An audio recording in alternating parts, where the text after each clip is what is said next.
Big TV భక్తి సమాచారం WhatsApp ఛానల్లో జాయిన్ అవ్వండి. అన్ని విశేషాలు ఎప్పటికప్పుడు తెలుసుకోండి. అనిర్వేద శ్రియోమూలం.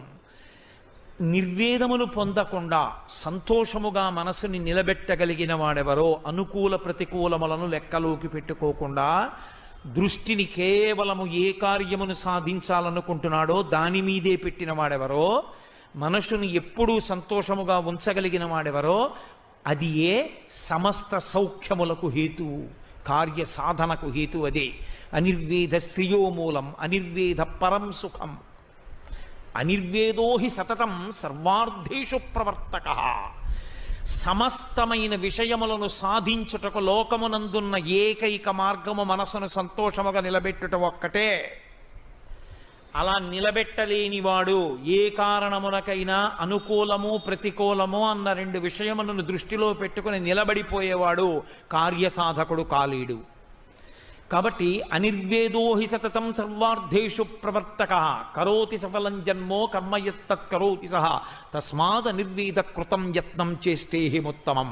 కాబట్టి నేను ఈ నిర్వేదాన్ని విడిచిపెడతాను, పరమ సంతోషంతో నిలబడతాను.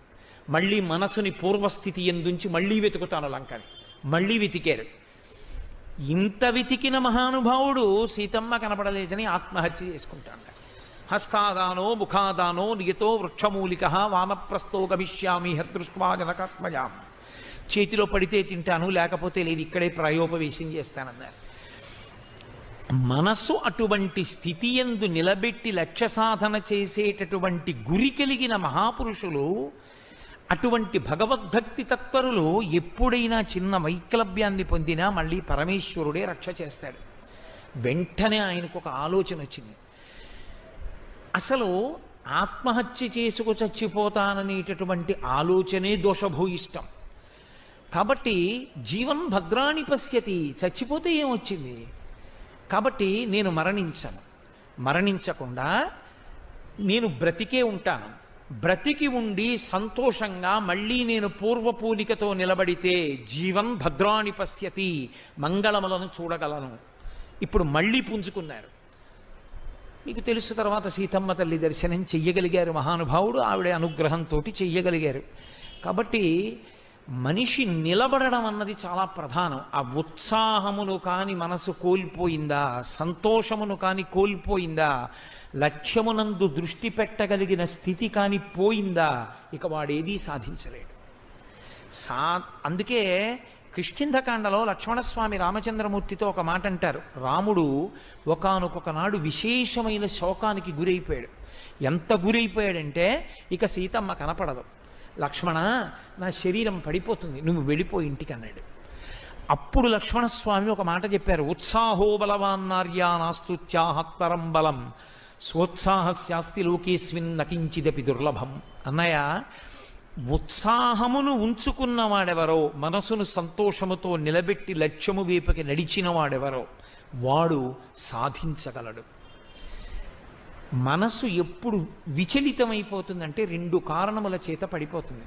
ఒకటి శోకము భయము. శోకము భయము అక్క చెల్లెళ్ళు. రెండవది అసంతృప్తి. ఎక్కడ అసంతృప్తి ఉందో అక్కడ ఇక మనసు లక్ష్యము వేటికి వెళ్ళలేదు. అందుకే వ్యాప్తిం పొందక వగవక ప్రాప్తంబగు లేశమైన 10,000 తృప్తించందని మనుజుడు సప్తద్వీపములనైన చక్కంబడునే అంటారు పోతన గారు భాగవతంలో.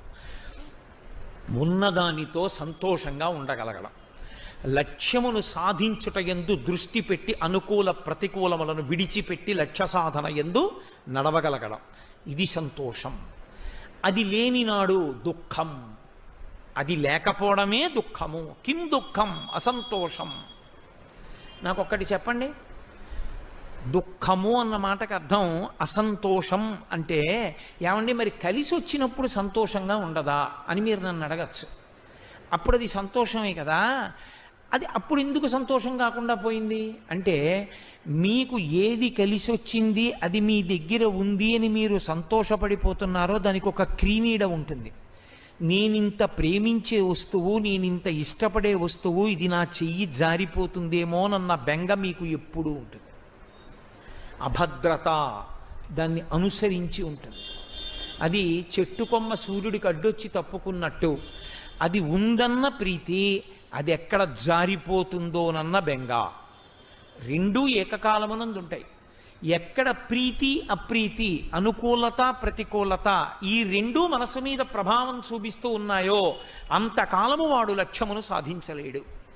అనుకూలము ప్రతికూలము రెండు లేవు, లక్ష్యమును సాధించుట ఒక్కటే, అంతే.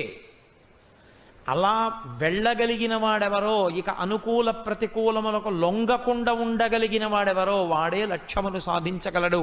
మీరు అందుకే చూడండి, కేవలము లక్ష్యమును సాధించుట యందు అనుకూలత ప్రతికూలత విడిచిపెట్టి వెళ్ళగలిగినటువంటి వాళ్ళని కొంతమందిని తయారు చేస్తుంటుంది ప్రభుత్వం. మీరు మొన్న చదివి ఉంటారు. వాళ్ళు గాలి, నీరు, నిప్పు, ఎండ, ప్రాణాలు, భయం ఏముండవు, లక్ష్య సాధన ఒక్కటే, అంతే. అటువంటి దృష్టి కలిగినటువంటి వ్యక్తి లక్ష్యమును సాధించగలడు. శరీర బలం కాదు, మనసు సంతోషముతో నిలబడింది. సంతోషం అంటే అనుకూల ప్రతికూలములకు అది చూడదు. అసలు ఇంకా యథార్థంగా మాట్లాడితే మనమందరం ఏది అనుకూలం అనుకుంటున్నామో అది వాళ్ళు అనుకూలం అనుకోరు. మనమందరం ఏది ప్రతికూలం అనుకుంటున్నామో అది వాళ్ళు ప్రతికూలం అనుకోరు. వాడు దాన్ని కూడా అనుకూలంగానే భావన చేస్తారు. అది సంతోషంతో నిలబెట్టడం అన్న మాటకు అర్థం. నాకు ఇది చెప్తున్నప్పుడు ఒక విషయం జ్ఞాపకానికి వస్తుంది. అబ్దుల్ కలాం గారు భారత రాష్ట్రపతిగా ఉన్నప్పుడు వికలాంగులకు, అంటే శరీరావయవములు సరిగా లేనటువంటి వాళ్ళకి అంతర్జాతీయ స్థాయిలో క్రీడలు నిర్వహించారు. అటువంటి వాళ్ళందరూ ఆటలు ఆడుతుంటే ఒక 1000 మంది పిల్లల్ని రాష్ట్రపతి భవన్కి పిలిపించారు కలాం గారు. 1000 మంది పిల్లలు వచ్చారు. వస్తే ఆయన లోపల ఉన్నారు రాష్ట్రపతి భవన్లో. 1000 మంది పిల్లలు వచ్చారండి, అందరూ వికలాంగులు. మీరు వాళ్ళని ఉద్దేశించి 2 మంచి మాటలు చెప్పాలి అన్నారు. వెంటనే ఆయన ఆలోచించారు, ఆ పిల్లలను ఉద్దేశించి నేను మాట్లాడడం అంటే ఏం మాట్లాడాలి? అయ్యో పాపం మీకు వికలాంగులు, మీకు కాళ్ళు లేవు, చేతులు లేవు అని కాదు కదా మాట్లాడవలసింది. వాళ్ళు ఉత్సాహపడేటట్టు మాట్లాడాలి. అంటే ఇప్పుడు వాళ్ళకి ఏ శరీర దౌర్బల్యం ఉన్నదో దానిని వారు మనోబలంతో అధిగమించగలిగినట్టు మాట్లాడగలగాలి కదూ. ఆయన వెంటనే ఒక పద్యాన్ని రచన చేశారు. నేను మీకు తెలుగులో దాన్ని చెప్తాను. ఆయన బయటికి వచ్చి కాగితం తీసుకుని ఆ పద్యం చదివారు పిల్లలను ఉద్దేశించి. అందులో ఆయన అన్నారు, మీలో చాలామందికి శరీరావయవములు సరిగా లేవు, కానీ మనందరం పరమేశ్వరుని బిడ్డలం. మీకు అవయవములు, కొంతమందికి ఉండవలసిన అవయవములు ఉండవలసిన రీతిలో మీలో అందరికీ ఉండకపోవచ్చు. సామాన్య మనుష్యునికి ఏ అవయవములు ఉంటాయో అందులో ఒక్కొక్క అవయవము మీలో ఒక్కొక్కరికి ఒక్కొక్కటి లోపం. ఒకడికి కాలు లేదు, ఒకడికి చెయ్యి లేదు, అలా. కానీ మీ అందరికీ ఉన్నది మాత్రం ఒకటి ఉంది. అదే వజ్ర సదృశమైన మనస్సు, మొక్కవోని మనస్సు, నిరుత్సాహమును పొందని మనస్సు, ఎప్పుడూ సంతోషముతో ఉండగలిగిన మనస్సు. మీ మనస్సుకి ఆలంబనము కూడా ఒకటి ఉంది. ఏమిటో తెలుసా? అనుకూలముగా కాని ప్రతికూలముగా కాని ఉండగలిగిన పరమేశ్వరుడు అనుకూలమై మీకున్నాడు, కాబట్టి మీకు బెంగలేదు అన్నారు. ఈ మాట ఆయన పద్య రూపంలో చదివారు వాళ్ళని ఉత్సాహపరచడానికి. చాలా గొప్ప సందేశం. ఆయన చదివితే ఒక కాళ్ళు లేవు ఒక పిల్లాడికి, ఎక్కడి వరకు కాళ్ళు లేవు. ఇరాన్కి చెందినటువంటి పిల్లవాడు డేకుతూ కలాం గారి దగ్గరికి వచ్చి ఓ కాగితం అందించాడు. ఆయన వంగి ఆ కాగితం అందుకుని చదివారు. అది పర్షియన్ భాషలో. ఈయన ఓ పద్యం చెప్తే అతను వెంటనే ఓ పద్యం రాశాడు. ఆయన తీసి చదివి ఆ పిల్లవాడి వంక చూశారు. ఆయన చెప్పుకున్నారు, నా జీవితంలో నేను ఆ సందర్భాన్ని మర్చిపోలేను అని చెప్పారు. అతను పర్షియన్ భాషలో రాసిన కవిత్వం ఏమిటంటే, నాకు కాళ్ళు లేవు, నా మనసు నాతో అంది, నువ్వు ఏడవకు కాళ్ళు లేవని, నీకు ఒక అద్భుతమైన అవకాశం ఉంది. ఎవరి ముందు మహారాజులే వచ్చినా మోకరిల్లవలసిన అవసరం నీకు లేదు. కాబట్టి నేను ఎంతో సంతోషిస్తున్నాను, ఆ స్థితి నాకొక్కడికే ఉంది అని రాశాడు. కలాం గారి కళ్ళ నీళ్ళు వచ్చాయి. అబ్బా, అందరూ కాళ్ళు లేవంటారు, కానీ అతను కాళ్ళు లేవనలేదు, ఒకరి ముందు మోకరిల్లవలసిన అవసరం లేదు నాకు, అందుకని పరమేశ్వరుడు పెట్టలేదన్నాడు. ఏమి భావన! ఆ సుసంపన్నమైన భావన చేత అతను తన శరీర వైక్లభ్యాన్ని అధిగమించాడు. ఒక్కొక్క మహాపురుషుడు ఎక్కడ తయారవుతాడంటే మనము ప్రతికూలము అనుకున్న దానిలో శాశ్వతమైనటువంటి వ్యవస్థని దిద్ది తయారవుతాడు. మహాత్ముడిగా గాంధీ ఎప్పుడు అవతరించారు? ఫస్ట్ క్లాస్ కంపార్ట్మెంట్ టికెట్ కొనుక్కుని ట్రైన్లో వెళ్ళిపోతున్నప్పుడు సౌత్ ఆఫ్రికాలో ఎవరో ఒక తెల్లటివాడు లోపలికెక్కి ఈ నల్లటివాడు కూర్చుంటే ఫస్ట్ క్లాస్లో నేను కూర్చోనన్నంత మాత్రం చేత తెల్లవాళ్ళు వచ్చి నాకు టికెట్ ఉంది నేను కూర్చుంటానని వాదిస్తున్నటువంటి గాంధీ గారిని ప్లాట్ఫామ్ మీదకి తోసేసి ఆయన యొక్క పెట్లన్నీ విసిరి పారేశారు. విసిరి పారేస్తే ఆయన ఆ ప్లాట్ఫామ్ మీద పెట్లు తీసుకుని వేచి ఉండు గదిలోకి వెళ్ళిపోయారు, వెయిటింగ్ రూమ్లోకి వెళ్ళిపోతే ఆయనకి విపరీతమైన చలేసింది. ఆయన కోటు తీసి వేసుకోలేదు పెట్టులోంచి. ఎందుకు వేసుకోలేదో తెలుసా? ఇవాళ నాకు చలేస్తే నేను పెట్టి తీసి కోటు వేసుకుంటాను, కానీ కోటు వేసుకుంటున్నప్పుడు కూడా నన్ను అవమానకరంగా మాట్లాడేవాళ్ళు ఉండొచ్చు. ఇప్పుడు శాశ్వతంగా ఈ సమస్యకు ఒక పరిష్కారము లభించాలి. అందరూ ఏది నాకు అవమానము జరిగినది అనుకుంటున్నారో అందులోంచే ఒక కొత్త శకం ప్రారంభం కావాలన్నారు. అంతే. ఆయన సత్యాగ్రహ సిద్ధాంతం, అహింసా పోరాటం అక్కడ ప్రారంభమయ్యాయి. ఇప్పటికీ దక్షిణాఫ్రికాలో ఆ రైల్వే స్టేషన్లో ఒక బోర్డు ఉంటుందిట. ఇక్కడే మహాత్మా గాంధీ ఆఫ్ ఇండియా వెళ్ళిపోతున్నప్పుడు ఆయన లగేజ్ని ఫస్ట్ క్లాస్ టికెట్ ఉన్నా విసిరేశారు అని వెయిటింగ్ రూమ్ వైపు బాణం గుర్తు పెట్టి ఇక్కడే గాంధీజీ కూర్చుని ఆలోచించి వర్ణ వివక్షకి వ్యతిరేకంగా పోరాటం ప్రారంభించారు. ఇక్కడ నుంచే వర్ణ వివక్షకి వ్యతిరేక పోరాటం ప్రారంభమై అందరూ ఒక్కటే అన్న సిద్ధాంతం ప్రారంభమై భారతదేశపు దాస్య శృంఖలాలు తెగిపోయే అహింసాత్మకమైన సహాయ నిరాకరణోద్యమంతో కూడుకున్నటువంటి భారత స్వాతంత్ర సంగ్రామం ప్రారంభం కావడానికి ఇక్కడే బీజములు పడ్డాయని బోర్డు ఉంటుందిట. అంటే మనం అనుకూలము కాదు, అవమానింపబడ్డాడన్న చోట ఒక మహాత్ముడు ఆవిర్భవించాడు. ఒక కాళ్ళు లేవు అని మనం అనుకున్నటువంటి చోట ఒక మహాత్ముడు, ఒక పిల్లవాడి యొక్క మనసులో అటువంటి ఆలోచన ఉద్భవించింది. వాడికి కాళ్ళు లేకపోవడం కాదు, కాళ్ళు ఉండి పిరికి మనసున్నవాడి కన్నా కాళ్ళు లేకపోయినా కొన్ని రెట్ల బలమైన మనస్సు ఉంది. వాడు మహాత్ముడు కాగలడు. ఎవడి మనసా సంతోషముతో ప్రహృష్టముగా నిలబడగలదో వాడు మాత్రమే మహాత్ముడు అవుతాడు తప్ప అందరూ మహాత్ములు కాలేరు. కాబట్టి దుఃఖమనగా ఏమి అంటే అనుకూలము ప్రతికూలము అన్నదానికి లొంగిపోవుట. లక్ష్యమునందు మనసు నిలబెట్టినటువంటి వాడికి అనుకూలము ప్రతికూలము రెండు మాటలు లేవు. మోక్షగుండం విశ్వేశ్వరయ్య గారి గురించి తెలియని వాళ్ళు ఉండరు. మహానుభావుడు. ఆ భారతదేశంలో సాంకేతిక రంగమునందు ఒక మహర్షి సదృశుడు. అటువంటి మోక్షగుండం విశ్వేశ్వరయ్య గారి చరిత్ర మీరు ఎప్పుడన్నా చదివితే తెల్లబోతారు. 13వ ఏట తండ్రి చనిపోయారు.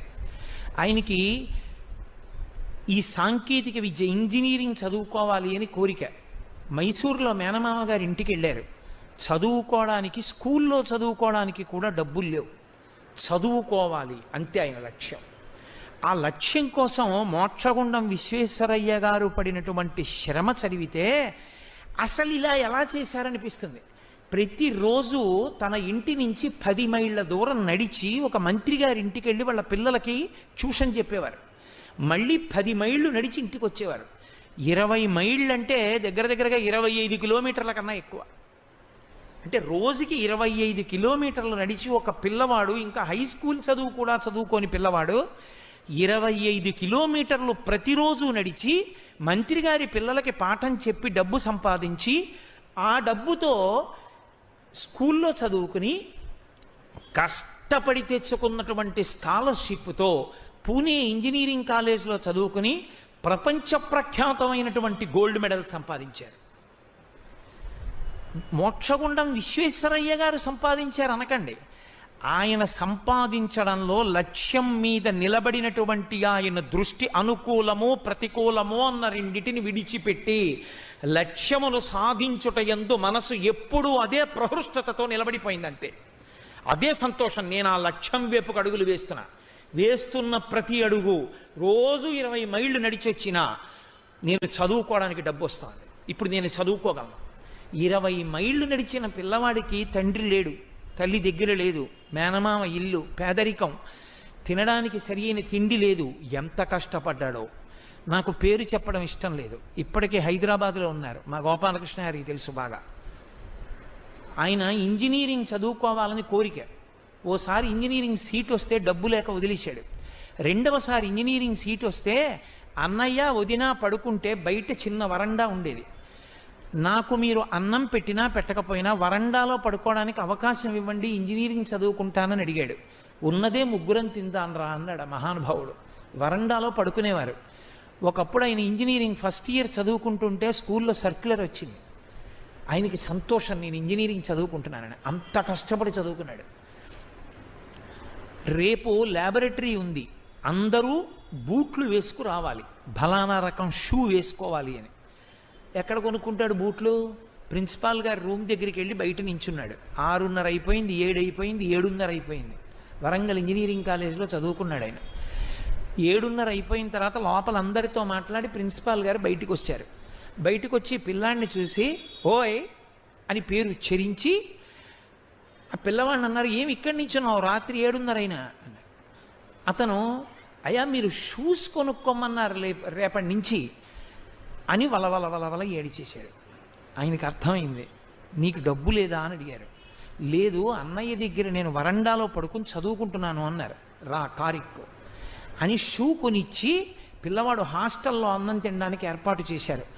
అదే పిల్లవాడు తరువాతి కాలంలో ఇంజనీరింగ్లో పట్టభద్రుడై ఎనలేని ఖ్యాతి సంపాదించి అదే వరంగల్ ఇంజనీరింగ్ కాలేజీకి చాలా గొప్ప స్థాయిని మార్చి ఉన్నత స్థాయి ఇవ్వవలసి వచ్చినప్పుడు కేంద్ర ప్రభుత్వం తరపున కాలేజీలో ఉన్నటువంటి పరికరాల్ని పరిశీలించడానికి వెళ్ళినటువంటి కమిటీలో మెంబర్గా వెళ్ళాడు ఆయన. అదే కాలేజీ ముందు కారు దిగితే పూలదండ వేసి ప్రిన్సిపాల్ గారు లోపలికి తీసుకెళ్తున్నప్పుడు, గురువుగారు నా కన్నుల వెంట అశ్రుధారలు కారాయండి అని నా దగ్గర కూర్చుని ఒకనాడు చెప్పాడు.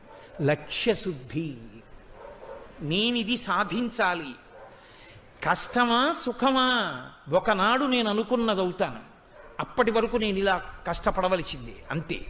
సాన పెడితే కానీ వజ్రానికి కాంతి రాదు, పుటం పెడితే కానీ బంగారానికి మెరుపు రాదు. కర్ర లోపల అగ్ని ఉంటుంది, కర్రని కర్రతో రాపాడిస్తే కానీ నిప్పు పైకి పుట్టదు. నీరు భూమిలో ఉంటుంది, భూమిని తవ్వితే తప్ప జలపడదు. లక్ష్యమునందు శుద్ధి లేనివాడు, మనసు అనుకూలమో ప్రతికూలమో అని ఆగిపోయినవాడు కార్యమును సాధించలేడు. ఎక్కడ మనసు సంతోషముతో నిలబడుతుందో వాడికి సుఖ దుఃఖములు లేవు. వాడికి ఇది అనుకూలంగా ఉందని లేదు, ఇది ప్రతికూలంగా ఉందని లేదు. ఆ రెండూ వాడి శరీరానికి అంటితే కదూ, వాడికి ఆ పట్టింపు లోపల పట్టుకుంటే కదూ. ఏది పట్టుకోవాలి? మనస్సు పట్టుకోవాలి. బాగుంది బాగులేదు అన్న 2 మాటలు పట్టుకోవాల్సింది మనస్సు. ఆ మనస్సు బాగుందన్న దాని మీద లేదు, బాగులేదన్న దాని మీద లేదు. తను దేని మీద దృష్టి పెట్టాలనుకున్నాడో దాని మీదే నిలబడిపోయింది ఆ దృష్టి. ఇక అనుకూలము ప్రతికూలము ఆయనకి ఎలా తెలిసాయి? ఆయనకి తెలియవు. ఆత్మని తెలుసుకోవాలనుకున్నటువంటి భగవాన్ రమణులు అరుణాచలం పాతాళలింగం దగ్గర కూర్చుని తపస్సు చేస్తుంటే తేళ్లు జర్రులు తొడల కింద పట్టి కురికేస్తే మాంసపు ముక్కలు ఉడిపోయి నెత్తురు కారి అట్టలు కట్టింది. ఆయనకి తెలియలేదు. లక్ష్యశుద్ధి, మనసు అనుకూలము ప్రతికూలము అన్న 2 మాటల చేత ప్రభావితము కాకుండా నిలబడగలిగితే అటువంటి మనస్సు సంతోషము కలిగిన మనస్సు. అటువంటి మనస్సు సాధించలేదు అన్నది లేదు. అలా కాకుండా ప్రతి చిన్న విషయంలో మనసు యొక్క అనుకూలత, మనసు యొక్క ప్రతికూలత, ఈ రెండిటి దగ్గర ఆగిపోయేటటువంటి స్వభావం ఉన్నవాడు లక్ష్యములు పెద్ద పెద్దవి నోటితో చెప్పగలడేమో కానీ వాడు మాత్రము జీవితంలో ఆ లక్ష్యమును సాధించలేడు. తెల్లవారుజామున 4 గంటలకు అలారం పెడతాడు. 4 గంటలకి లేస్తాను, 4 నుంచి 7 వరకు 3 గంటలు చదివేస్తాను, 3 గంటలంటే గంటకి 25 పేజీలు చెప్పిన 75 పేజీలు చదువుతానంటాడు. అలారం కొట్టినప్పుడు దాన్ని ఇలా నొక్కేసి పడుకుని నిద్రపోయి 8 లేస్తాడు. ఎలా సాధిస్తాడు లక్ష్యం? 4 గంటలకి నిద్ర లేవలేని వాడు లక్ష్యాన్ని సాధిస్తాడా? 4 గంటలకి అలారం కొడితే ఉలిక్కిపడి లేచి తన కార్యాన్ని ప్రారంభించిన వాడు, వాడికి ఇంకా నిద్రపోదామని శరీరం కోరినా వెంటనే ఉత్సాహంతో లేచి మొహం కడుక్కుని కూర్చున్నవాడున్నాడే వాడు కార్యమును సాధిస్తాడు. మహాత్ములు ఎవ్వరూ ఒక రాత్రికి రాత్రి తయారైన వారు కారు. మహాత్ముల జీవితాలు ఇవి పూల పాన్పులు కావు. ఎంతో కష్టపడితే, ఎంతో నలుగుడు పడితే వాళ్ళు మాత్రమే మహాత్ములు కాగలరు. లేనివారు మహాత్ములు కాలేరు. ఓర్చగలగాలి. ఓర్చడంలో ఏదో కష్టపడిపోతున్నానన్న భావన కాకుండా నీ లక్ష్యమేదో ఆ లక్ష్యమునందు నువ్వు నడుస్తున్నప్పుడు నీకు దానిలో మనసు ప్రహృష్టమై ఉండగలగాలి. అలా ఉండగలిగితే నీవు నీ లక్ష్యమును సాధించగలవు. నీకు సుఖము దుఃఖము అన్న రెండు లేవు. అలా కానంత కాలము అది దుఃఖమే. అనుకూలంగా ఉన్నా దుఃఖమే, ఎందుకంటే అది ఎక్కడ పోతుందో అని బెంగ. ప్రతికూలంగా ఉన్నా భయమే, ఎందుకంటే దానికి వాడు తట్టుకోలేడు. కాబట్టి దుఃఖం ఏది? కిం దుఃఖం? అసంతోష. సంతోషముగా ఉండలేకపోవడమే దుఃఖము. ఇది శంకరాచార్యుల వారి యొక్క ప్రతిపాదన. ఈ ప్రతిపాదన అర్థం చేసుకున్న నాడు వ్యక్తి మనసుకి తాను లొంగడం కాదు, ఆగి వెనక్కి తిరిగి చూసి మనసుకి శిక్షణ ఇవ్వగలిగిన స్థితికి వస్తాడు. నోర్మోయ్, లక్ష్యమును సాధించవలసిందే. వ్యాపారస్తుడు తనకు అత్యంత ప్రీతిపాత్రమైన ధనాన్ని తీసి పెట్టుబడి పెట్టి వ్యాపారం చేసి డబ్బు సంపాదిస్తాడు. నీకత్యంత ప్రీతిపాత్రమైన శరీరము ఖేదపడుతున్నా పరమేశ్వరుణ్ణి చేరడానికి నువ్వు ఖేదం అనుభవించవలసిందే. ఇందులో అనుకూలము ప్రతికూలము రెండు మాటలు కుదరవు. For more videos like this, subscribe Big TV channel.